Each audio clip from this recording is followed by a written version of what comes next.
Olá, que alegria ter você aqui. Você vai receber uma palavra de Deus para o seu coração no canal Edificando Vidas. A equipe tem trabalhado muito para abençoar você. Não esqueça de apertar o sininho para receber as notificações, curtir e se inscrever. Se inscreva nesse canal. Vem agora uma grande mensagem gravada no templo da Primeira Igreja Batista em Parque Dourado. Eu sou o pastor Ailton Bezerra e que Deus te abençoe. Ser igreja nunca foi tão difícil quanto agora.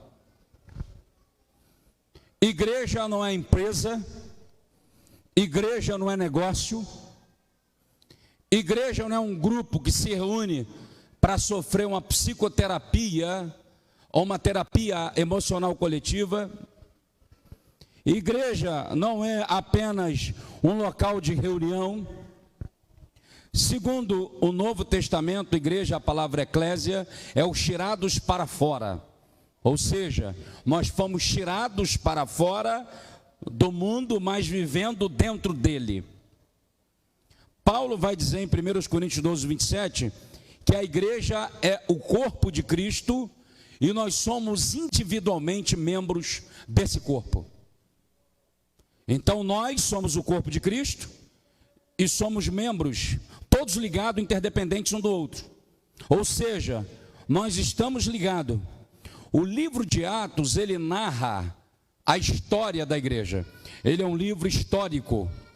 E muitos estudiosos do Novo Testamento pensavam até em colocar o nome desse livro como Atos do Espírito Santo, ou Atos da Igreja, porque a história continua.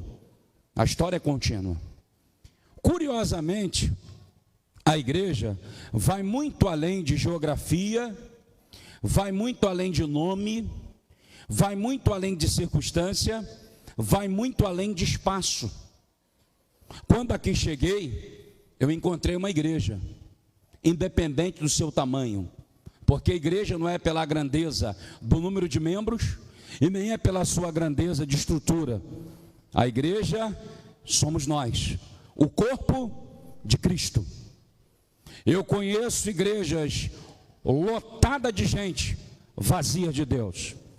Mas também conheço igreja lotada de gente e cheia de Deus.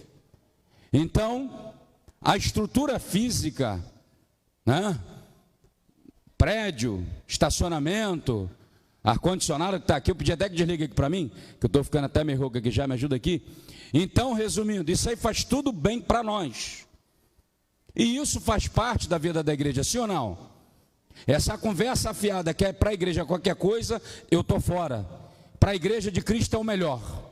Sim ou não? É o melhor. Então, nós temos que entender isso. Esse texto lido de Atos 10, 38, Lucas, ele vai fazer uma síntese da cristologia, isso é o ministério de Cristo. E esse versículo, ele traz para nós o que eu pude aprender nesses 18 anos que aqui estou. E eu queria olhar para a turma que está aqui e dizer para vocês que estão desse lado, que bom que você veio e que bom que você é minha ovelha. Amém? Para a turma que está desse lado, que bom que você veio e que bom que você é minha ovelha. Amém? Amém. Para a turma que está aqui, que bom que você veio e que bom que você é minha ovelha. Amém? Agora para a turma que está desse lado aqui, que bom que você veio e que bom que você é minha ovelha. Amém? Não sou um pastor perfeito e nem quero ser, porque não sou Jesus.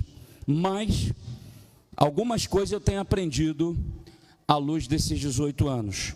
E nesse texto eu quero destacar a primeira. Olha o que diz o texto. Como Deus ungiu a Jesus, o que eu aprendi? Número 1, eu aprendi que uma igreja que vive pela fé, ela precisa ser ungida. Ela precisa ter unção. Tem até uma brincadeira que diz, unção, uns tem, outros. Dr. Leonardo Ravenhill, ele fala o seguinte: Perguntaram para ele: doutor Leonardo, o que é unção? Ele diz: eu não sei o que é unção, mas eu sei quando eu não tenho. Certa feita perguntaram para o outro avivalista: o que é unção? Bom, quando você vê um pássaro cantando numa árvore, um boi num pasto, isso não é unção. Mas quando você vê um pássaro pastando no local do boi e o boi em cima da árvore, isto é unção. O que isso quer dizer? Que a unção é algo, muitas das vezes, inexplicável. A Bíblia diz que Deus ungiu a Jesus de Nazaré. Unção fala de ação, movimento, reação, valores do transcendente. Sem unção não vai, sem unção não anda. Unção fala da graça, fala do poder do Espírito, que não é autopromoção humana, não é autopromoção da igreja. E eu provo para você, Salmo 78, versículo 42, coloca aí. Quando a igreja esquece o poder de Deus, ela quer promovê-lo, e na tentativa de promovê-lo, ela faz justamente o que está no Salmo 78, versículo 42. Olha o que está escrito aí, coloca aí para nós. Não se lembraram do poder, nem do dia em que os resgatou da mão do adversário. Feche os seus olhos por alguns segundos. Lembre de como era a sua vida, que a tua unção vai ser renovada de novo, porque Deus resgatou você da cocaína, da maconha, da droga, da prostituição, do adultério, da mentira, da feitiçaria, da bruxaria, de toda coisa que não prestava. A Bíblia diz que Israel não se lembrou, e quando a igreja não se lembra, ela perde a unção, e ela quer promover a unção, e ela quer auto se promover. Mas quando a igreja se lembra do Deus que os resgatou da mão do adversário, a igreja se levanta debaixo da unção para repreender toda a obra do diabo. Então, amado, eu aprendi que unção é movimento. A primeira vez que o Espírito Santo é citado na Bíblia, ele está em movimento. Gênesis capítulo 1, versículo 1 e versículo 2. Versículo 1 vai dizer: no princípio criou Deus o quê? E a terra, ou seja, a terra se tornou sem forma e vazia. A terra se tornou um caos, mas o Espírito de Deus, ele fazia o quê? Ele se movia sobre a face das águas. O Espírito Santo, ele continua em movimento. Não tem igreja dona do Espírito Santo. Não tem crente dono do Espírito Santo. Experiência espiritual, cada um tem a sua, e a amizade continua. Se o cara chegar para mim e falar: pastor, eu estava em casa, veio o arcanjo Miguel, sentou na minha mesa, nós tomamos um milkshake, conversamos das mações celestiais, vou falar amém. Depois veio Gabriel, nós tomamos um café, ele foi embora, vou falar amém. Experiência espiritual, cada um tem a sua, e a amizade continua. A questão não é a minha experiência ou a sua experiência. A questão é que o reino de Deus é feito de atitudes. Está no texto. Deus ungiu a Jesus de Nazaré. E o que Jesus fez? Vamos lá no texto? Deus ungiu a Jesus de Nazaré com o Espírito Santo e com? E o que Jesus fez? Fez o quê? Só verbo, ele andou, ele fez, ele andou por toda parte fazendo. Todo verbo é ação. Eu faço, tu faz, ele faz, nós fazemos. Diga comigo: o reino de Deus é feito de atitudes. Não adianta, irmãos, querer levar a igreja com teoria. Teoria não funciona. Só funciona com atitude, realização, concretização. E deixa eu profetizar aqui essa noite. Provérbios 16:1. O coração do homem faz pode sonhar, pode projetar, pode fazer o que você quiser. A resposta certa vem dos lábios do Senhor.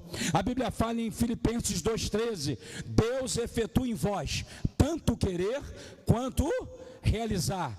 Deus coloca em você um querer e Ele vai te dar a capacidade para conseguir a realização do que Ele colocou no teu coração.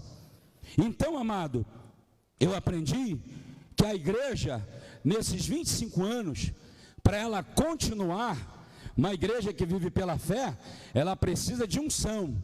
Unção é movimento, unção é ação, unção é reação, unção é agir. Unção não é falácia, unção é atitude. Eu faço, tu faz, ele faz e nós fazemos. Agora, quem gosta de fazer coisas aqui? Quem tem projetos aqui? Quem tem sonhos aqui? Quem tem metas aqui? Pastor, vai entrar 2023, eu estou com a meta. Eu quero começar um novo negócio. Pastor, vai entrar 2023, eu tenho uma meta. Eu quero entrar na faculdade X. Pastor, vai começar 2023 e eu quero fazer teologia. Eu quero me preparar para o que Deus tem para mim. Pastor, vai começar. Eu não sei o que você tem que fazer, mas de uma coisa eu sei: o reino de Deus é feito de atitudes. Se não tiver atitude, não vai. Então, se não tiver atitudes, ele não vai. Bom, para mim já ir para o segundo tópico, já concluindo, que é rápido hoje. Preste, um dos homens mais ricos da Bíblia, Salomão. Olha o que ele fala em Eclesiastes capítulo 11, versículo 4 e 5. Olha o que ele diz: aquele que fica olhando as nuvens nunca semeará, o que fica olhando o vento nunca cegará. Ou seja, o cara vai ficar dentro de casa ou no quintal dele. Rapaz, tá ventando hoje, hein? É, rapaz, tá ventando bem mesmo. Olha que céu bonito. O que ele vai arrumar? Nada. Eu vim pastorear aqui. Se eu ficasse pensando, não tem recurso, não tem isso, não tem aquilo, nós íamos parar onde? Em nada. Se não, quando Edson, eu nunca esqueço disso, cheguei aqui e falei: irmãos, Deus mandou fazer um galpão, aquele galpão lá do fundo. Não me pergunte como, não me pergunte de que maneira, e tem mais, não tem assembleia, não tem sessão, não tem nada, porque foi Deus que mandou. Se Ele mandou, vai acontecer. Se Ele não mandou, eu sou maluco, não tenho nada a ver com isso. Amém, irmão? Amém. 15 dias vai o Edson lá em casa. Lembra disso, Edson? Aí, pastor, o cara está me devendo, pastor, tantos R$1.000, e ele me deu, vai me pagar com galpão galvanizado. Não sabia nem o que era isso. É mesmo, Edson? Legal. Pastor, é para a igreja, eu vou abençoar. Vou fazer o seguinte, é mais ou menos daqui, eu não sei se o Edson vai lembrar a conta. Pastor, eu vou fazer por, acho que era 6.000. 6.000. Aí eu falei: Edson, não é de Deus não, a igreja não tem dinheiro. Aí o Edson foi embora. No outro dia ele foi lá de novo na casa pastoral. Pastor, vim tomar um café. Pastor, pensando bem, eu orei. Deus mandou eu fazer por 3.000. Falei: Edson, não é de Deus não, pode ir embora. Aí no outro dia o Edson voltou: pastor, eu orei de novo. E o Espírito Santo falou: vou fazer por 2.000. Eu falei: Edson, agora é de Deus. Só que a igreja vai pagar 4 de 500. Aí ele: tá bom, amém. Aí eu falei: Edson, agora tem que arrumar um caminhão para buscar os ferros. Só que aqui não tinha templo, o templo era lá na frente, não tinha sala direito, quem lembra? O banheirinho das mulheres escorria lodo, o negócio parecia até um banheirinho assim pequenininho. E eu não falo desprezando, era a realidade do que tinha. Sim ou não, gente? Era a realidade. E aí, fazer um galpão, isso é coisa de maluco, lá no fim do terreno. Mas o povo aqui entendeu a voz do Espírito Santo, não do pastor. E aí, vamos pagar. Edson, e agora, como é que a gente carrega? Pastor, tem um cara que carrega. Vou chamar, é meu amigo, é o cara de camiseta, bermuda. O Edson pegou o cara veio, chegou na igreja e falou: vou lançar uma campanha, um carnezinho de R$25. E aqui o pessoal sempre pegou o carnezinho da campanha. Vamos pagar esses ferros aí e vamos fazer esse galpão e tal. O cara entrou, um doido, botou o cara para dentro. O cara todo sem graça, afastado da igreja. Quando eu estou pregando, ele: pastor, eu sou o primeiro, me dá 2 carnês aí. Lembra disso, Edson? Falei, beleza, irmão. Então o cara já pegou 2 carneiros, o outro já pegou, e foi aquela turma pegar o galpão. Inclusive o rapaz que foi pegar o galpão, que é lá de Irajá, se converteu aquele cara. Ele e a família toda. Todo mundo que se envolveu naquele mistério do galpão. Resumindo a conversa, irmãos, com mais ou menos 15 dias, já estava os ferros em pé. Com 30 dias o galpão estava pronto. Isso é coisa de... Aí depois eu falei assim, irmãos, Deus mandou comprar uma Kombi. Não me pergunte como, Deus falou que vai dar uma Kombi para a gente. Só que a igreja não tinha dinheiro para nada. E aí o que aconteceu? Orei a Deus, aí apareceu um maluco. Guarda isso aqui, maluco também aparece, em nome de Jesus, tá? Que tem de crente maluco, conversa fiada, lorota, cai fora, ok? Só que ele apareceu e ele falou assim, pastor, é o seguinte, vou vender a Kombi, me paga R$1.000 por mês. Eu falei, rapaz, esse negócio é de Deus. Aí eu falei, irmãos, vamos votar aqui, pagar R$1.000 por mês, o pessoal aprovou, vamos fazer, e papará, e PPP. Irmãos, o camarada trouxe a Kombi, não, eu fui buscar com o Altair, já contei isso aqui, a Kombi, irmãos, toda podre. E ele começou a falar mal do pastor dele. Eu falei, está falando mal de pastor, isso é demônio, sai de perto de mim. Eu já não gosto desses caras. Porque é como se estivesse falando mal da tua mãe ou do teu pai, sim ou não? O pastor é o que abençoa todo mundo. A verdade é essa. Aí o Altair estava comigo, eu nunca dirigi uma Kombi. O Altair, pastor, vamos descer aqui o morro. Fala o seguinte, tu acelera e eu freio, senão o carro cai com uma ribanceira abaixo. A careca do Altair começou a suar, eu freava, ele acelerava, a gente desceu, quando chegou no cantão vindo de Xerém, que eu fui girar o negócio, eu nunca tinha dirigido uma Kombi. Meu amigo Cirano, deu 360 graus, eu tomei um susto, falei, que doideira é essa? Falei, rapaz, eu tô achando que esse negócio deve descer o capeta, mano. Aí chamei o negão, vamos orar. Chegamos na casa pastoral, nos ajoelhamos, oramos. Senhor, revela se é para ter essa Kombi, se não é para ter essa Kombi. Resumindo, acabamos de orar, o cara me ligou. Falando mal do pastor dele de novo. Eu falei, não, está confirmado, é capeta. O irmão é o seguinte, o povo não quer a tua Kombi não. Esse povo da tua igreja é tudo metido, eles querem uma Kombi nova. Eu falei, rapaz, o povo do parque lá é tudo metido. Mas o Deus dele também é pior do que isso, vai dar uma Kombi 0 para eles. Aí ele olhou para mim, vai dar uma Kombi 0, vai dar uma Kombi 0. No outro dia devolvi uma Kombi a ele, peguei o Altair e fui para Caxias com R$5 no bolso. Chamei uma irmã da Ebenezer e falei, ó, financia uma Kombi para a nossa igreja. Porque eu não quero que ninguém financie. Porque se algum membro financiar, vai achar que é dono. E na igreja todo mundo é igual. Não, pastor, financio. Chegamos lá em Caxias, veio um doido lá, olhou para mim e falou, o Espírito Santo falou, pastor, que a gente vai te dar essa Kombi aqui. Ou melhor, que Deus vai trazer uma Kombi para o senhor. Aí começou a contar uma história lá, resumindo, irmão. Apareceu um brancão alto para me resumir a história. O cara apareceu um alto brancão assim, falou, vai atrás dele. O cara achou que eu era dono da agência. O cara veio atrás de mim, sentamos no lugar. O negão tinha um carro aqui no galpão. Falei assim, cara, acho que eu vou te dar um carro. Já ia ligar para ele, dá teu carro, negão. Não vou fazer isso não. Aí eu falei, ó, rapaz, tem um carro lá guardado lá no galpão, é um Corsa vinho, mas eu não posso. Aí o cara não entendeu nada, falou, esse cara é maluco, não está entendendo não. Aí eu expliquei para ele, ele falou, pastor, eu sou católico. Eu falei, não tem problema, tu é católico, eu sou crente, está tudo certo, orei por ele, papapá. Eu vou resumir, irmãos. Nós pegamos a Kombi zeradona, irmãos, com plástico, na garantia da Volkswagen. O cara me entregou o carnê na mão, para pagar 24 prestação de 1.100 e... Cento quanto? 1.100 e vai alguma coisa. Aí o que eu fiz? Aí já tinha, sempre tem, lá onde vocês moram deve ter isso não, mas por aqui tem, aquela linguinha assim sinistra. Tinha um que já tinha visto a Kombi na mão de alguém, e já estava falando mal de mim. Pastor é maluco, vai pegar uma Kombi podre para a igreja. Eu falei, vai morder a língua. Aí quando o cara veio com a Kombi, tinha um colégio aqui, quem lembra da escola? Aí eu comecei a orar, falei, Senhor, faz uma chuva, não deixa ninguém ver essa Kombi. Irmão, choveu naquele dia, o homem veio com a Kombi nova. Eu falei, Altair, esconde essa Kombi lá na tua casa.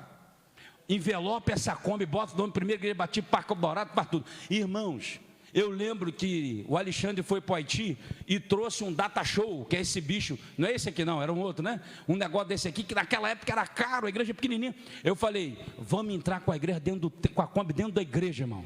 É porque a porta não dava. Eu ia entrar com a Kombi dentro da igreja, tão doido que eu era. Aí o que a gente fez? Nós arrumamos a Kombi toda, envelopou a Kombi toda, a Kombi novinha, jogamos no telão e começamos a buzinar. Entrou, irmão, foi uma festa. Quem lembra disso? São coisas mínimas, falando de uma Kombi, mas a gente vê a mão de Deus. Eu posso contar tanta coisa aqui que Deus fez. Na pandemia nós compramos um ônibus.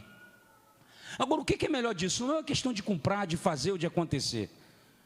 A bênção disso é que a unção que entrou na tua casa despedaçou o jugo da tua casa. A unção que entrou na tua vida despedaçou o jugo. Quantos lares aqui não tinham nada? As pessoas não tinham nada, e daqui a pouco, pastor, a chave da minha casa, a chave do meu carro. Falei, rapaz, virou universal. Deus começando a abençoar o seu povo, sim ou não, gente?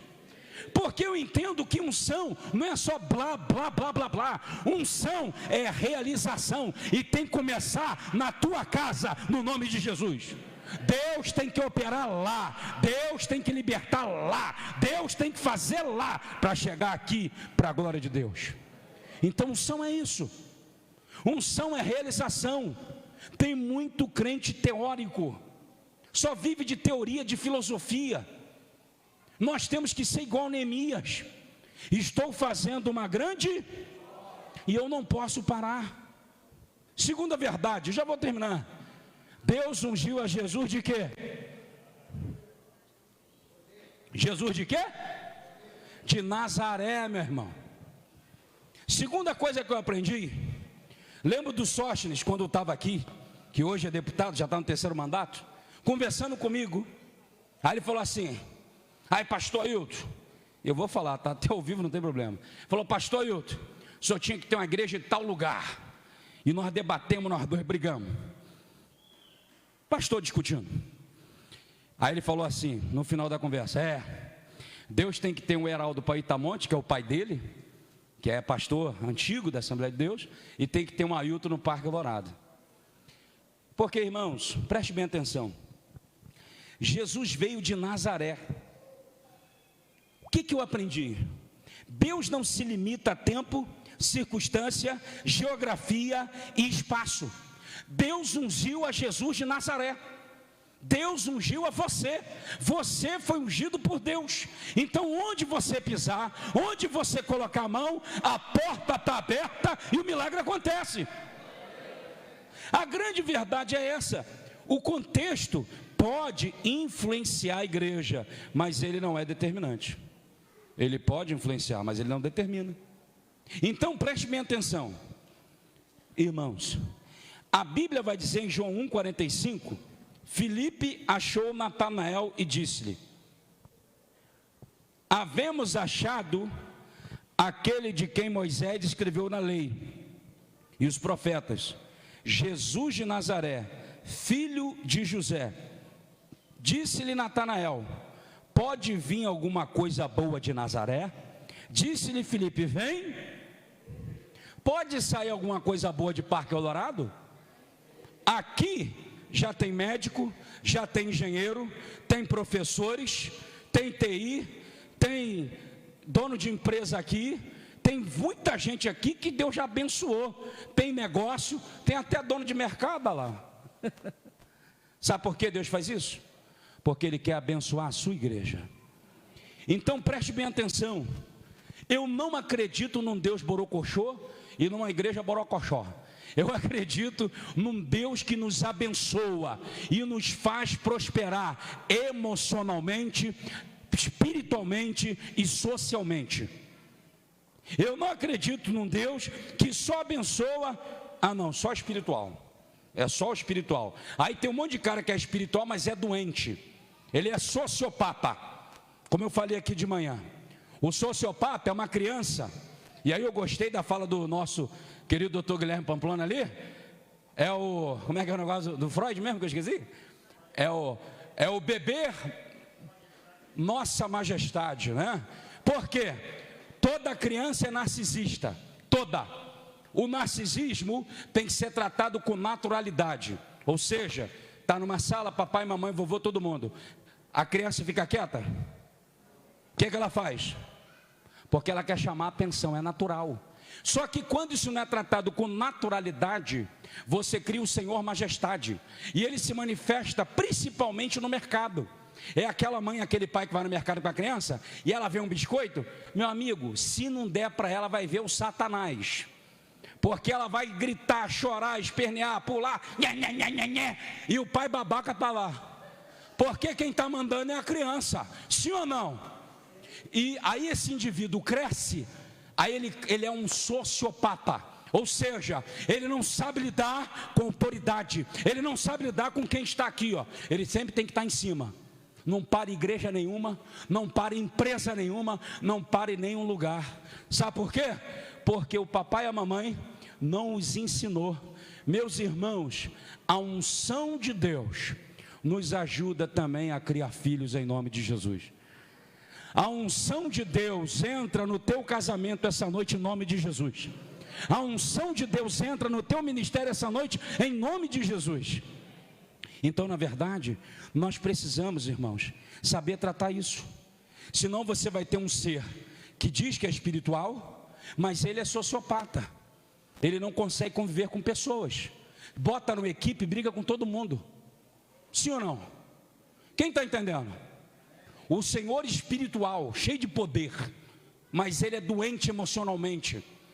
Porque Deus, irmãos, quando Deus unge a Jesus de Nazaré, e a Bíblia fala que Deus nos ungiu com espírito e com poder, esta unção não execra a nossa emocionalidade. Esta unção não execra o status quo emocional. Então nós precisamos estar bem emocionalmente, espiritualmente, e aí você vai estar bem socialmente, na convivência com os indivíduos que o cercam. Está entendendo, meu irmão? Sim ou não? Então guarda isso aqui, eu já vou terminar. Jesus veio de Nazaré. Ele nasceu em Belém da Judéia, mas ele vem de Nazaré. O cara perguntou, o tal do Natanael, ou melhor, está aqui, ó. Filipe achou Natanael e disse, o Natanael falou, pode vir alguma coisa boa de Nazaré? Qual foi a palavra, a resposta? Disse-lhe Natanael. E qual foi a palavra de Filipe? Vem e vê. Então eu vou te perguntar, pode vir alguma coisa boa da tua família? Pô, pastor, minha família, pastor, tu está por fora, minha história é muito triste. Pastor, minha família não dá não, irmãos. Escute bem, hoje um primo meu se batizou lá em João Pessoa, na cidade de Mamanguape.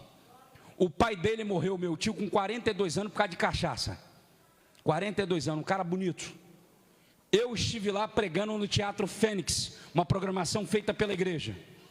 Eu fui lá, preguei, vim embora. A mensagem ficou, meu primo se converteu. E hoje, 4 de dezembro de 2022, meu primo e sua esposa desceram as águas para a glória de Deus Pai. Profetiza essa noite, a unção que está na tua vida vai alcançar a tua família. Não desista dos seus, não desista daquele que está afastado, não desista, continue orando, continue clamando. Há poder no nome de Jesus, irmãos. Então, amado, para concluir, o texto diz, Deus ungiu a Jesus de Nazaré com poder e com o Espírito Santo, o qual andou por toda parte fazendo. Uma igreja, para continuar, mais de 25 anos, tem que continuar fazendo bem. Diga comigo, igreja tem que fazer coisa boa.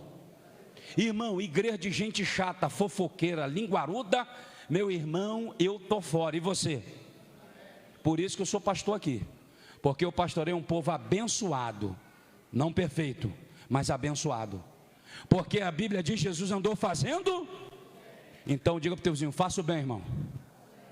Porque se você fizer o bem, você tem promessa de Deus para a sua vida. Fazendo o bem, você tem promessa. Agora, se não fazer o bem, peca. Tiago 4,17. Aquele que sabe fazer o bem e não faz, peca. Porque não faz o bem. Sabe fazer o bem e não faz, o que acontece? Peca.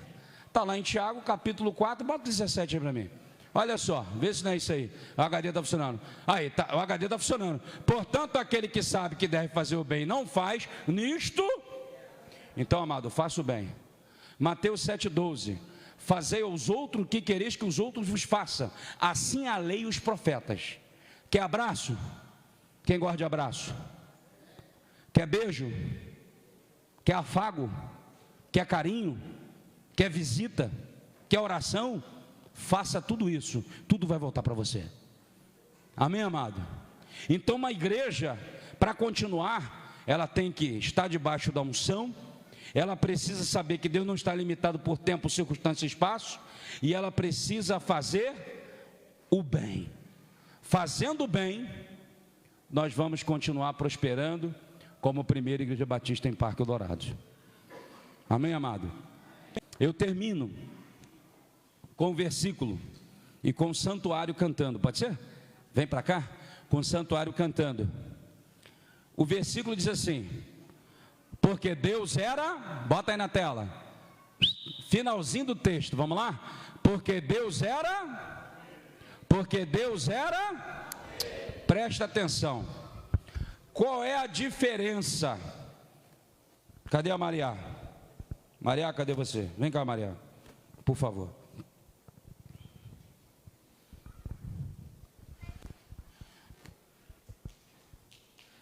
Qual é a diferença? Vem cá, por favor, rapidinho. Eu estou citando ela porque ela está aqui.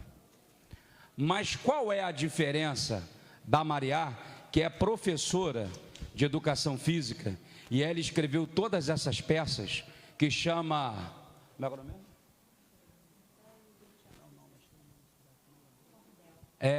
ela escreveu esse cordel. Por que que a Maria está aqui hoje? Falei, Maria, de repente vai ter que cancelar. Pastor, vamos orar. Deus é bom, Deus está no controle. O filho dela está lá, mas ela está aqui. Por quê? Ela não é diferente de você nem de mim. Eu não sei também a luta que você tem passado. Eu só não sei porque você ainda está afastado da casa de Deus. O texto diz, porque Deus era com ele. Maria está aqui porque Deus é com ela. Pedro está lá porque Deus é com ele. Agora eu quero perguntar, Deus é com você? Muita gente está se afastando da casa de Deus porque não tem Deus como seu presidente. Deus apenas está como um residente que para ele só aparece um domingo à noite. Deus tem que ser o presidente. O Espírito Santo tem que governar a sua vida, tem que governar a minha vida. Não é fácil, irmãos. Tristemente, você sabe que eu, como pastor da igreja, tenho passado momentos difíceis. Você está achando que todos os membros da PIB compreendem? Uns nem sabem e outros não compreendem. Mas deixa eu te dar uma palavra: nem todo mundo compreende o que você passa, nem todo mundo compreende a sua luta, mas a Bíblia diz que Deus compreende, porque Romanos 8:26, Ele nos assiste em nossas fraquezas, porque não sabemos orar como convém, mas Ele intercede por nós com gemidos inexprimíveis. O Senhor tem visto você, tem visto suas lágrimas, tem visto sua oração lá no banheiro, tem visto sua oração lá naquela empresa, tem visto a humilhação que você tem passado, tem visto a luta na causa de justiça. O Senhor tem visto a guerra com esse casamento, o Senhor tem visto. Mas você precisa sair daqui entendendo essa palavra. O que fez a diferença é porque Deus era com ele. Deus precisa estar com você. Deus precisa estar em você. Deus quer agir através de você. E isto só é possível através da pessoa do Espírito Santo. Então a Bíblia diz em João 16, 7, 13: o Espírito Santo nos convence do pecado, da justiça e do juízo.